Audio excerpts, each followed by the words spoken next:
ஓம் ஸ்ரீ குருப்யோ நமஹ. ஹரிஹி ஓம். பகவத்கீதா இனி நம்ம புது அத்தியாயம் 4வது அத்தியாயம் ஆரம்பிக்க போகிறோம். ஓம் ஸ்ரீ பரமாத்மனே நமஹ. அத சதுர்தோத்யாயः ஞானகர்ம சந்நியாச யோகः. பிரதம ஸ்லோகம், 1வது ஸ்லோகம். முதல்ல ஸ்லோகத்தை படிக்கலாம். ஸ்லோகம் படித்த பிறகு பதச்சேதம் முடித்த பிறகு நம்ம அன்வயக்கரம் பண்ணின பதங்களுடைய அர்த்தங்கள். ஸ்ரீ பகவானுவாச்ச இமம் விவஸ்வதே யோகம் புரோக்தவானஹமவ்யயம் விவஸ்வான்மனவே பிராஹ மனுரிக்ஷ்வாகவே ப்ரவீத். இப்போ இந்த 1வது ஸ்லோகத்தில் உள்ள 2 பதச்சேதத்தையும் பார்க்கலாம். புரோக்தவானக மௌவ்யயம், புரோக்தவான் ப்ளஸ் அகம் ப்ளஸ் ஔவ்யயம். ஐ ரிப்பீட், புரோக்தவான் ப்ளஸ் அகம் ப்ளஸ் ஔவ்யயம். 2வது மனுரிக்ஷ் வாக்கவே ப்ரவீத். மனுஹு ப்ளஸ் இக்ஷ் வாக்கவே ப்ளஸ் அப்ரவீத். ஐ ரிப்பீட், மனுஹு ப்ளஸ் இக்ஷ் வாக்கவே ப்ளஸ் அப்ரவீத். இப்போ அன்வயக்கிரம் பண்ணின பதங்கள். அன்வயக்கிரம்னா என்ன அர்த்தம்? சொற்கள் அங்கங்கே அப்படி இப்படி டம்பிளாகி கிடக்கும். அதை எல்லாத்தையும் கோர்வையாக மீனிங் ப்ராப்பராக மீனிங் வரா மாதிரி அரேஞ்ச் பண்ணுறது, அதுதான் அன்வயக்கிரமங்கிறது. இப்போ ஆரம்பிக்கலாம். ஔவ்யயம் அழிவற்ற,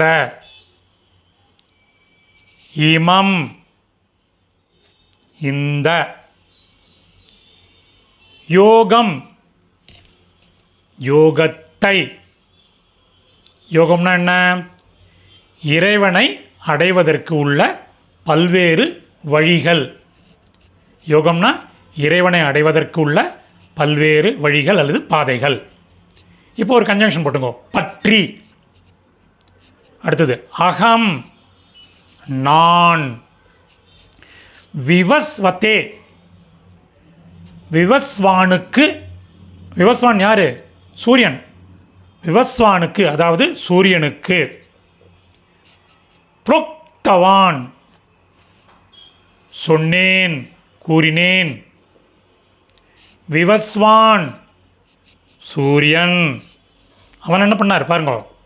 மனவே மனுவுக்கு. யார் மனு? யார்? முதலில் படைக்கப்பட்ட மனிதர் தான் மனு. மனுவிடம் இருந்து தான் தோன்றியதால் மனிதன் என்ற பெயர் வந்தது. மாணவன் கூட சொல்லுவாங்க. அடுத்தது பிராக சொன்னார். மனுகு. மனு என்ன பண்ணார்? மனுகுனா Manu, name of the person. இக்ஷ்வாக்கவே இக்ஷ் வாக்குவிற்கு. இக்ஷ்வாக்குங்கிறது ஒரு name of the person. Who is this? Ikshvaku யார்? மனுவோட சன்னு. அது மட்டும் இல்லை, சூரிய குலத்தில் பிறந்த முதல் அரசன் மனு. இக்ஷ்வாக்கவே சூரிய குலத்தில் பிறந்த முதல் அரசன். அப்ரவீத் சொன்னார். இப்போ மீனிங்கை சம்மரி அழகாக பார்க்கலாம். அழிவற்ற இந்த யோகத்தை பற்றி நான் விவஸ்வானுக்கு சொன்னேன். விவஸ்வான் மனுவுக்கு சொன்னார். மனு இக்ஷ்வாகுவிற்கு சொன்னார். சமாப்தம். இந்த டெக்ஸ்ட்டு வியூஸ் மோர் பக்கத்தில் உள்ள 3 டாட்ஸை கிளிக் பண்ணிங்கன்னா டிஸ்கிரிப்ஷன் கிடைக்கும். டிஸ்கிரிப்ஷனில் கிளிக் பண்ணிங்கன்னா லிங்க் கிடைக்கும். அந்த லிங்க்கில் இந்த அன்வயக்கிரம் பண்ணின பதங்கள் அதனுடைய கரஸ்பாண்டிங் மீனிங் கிடைக்கும். Over once it can make use of it. தன்யவாதக.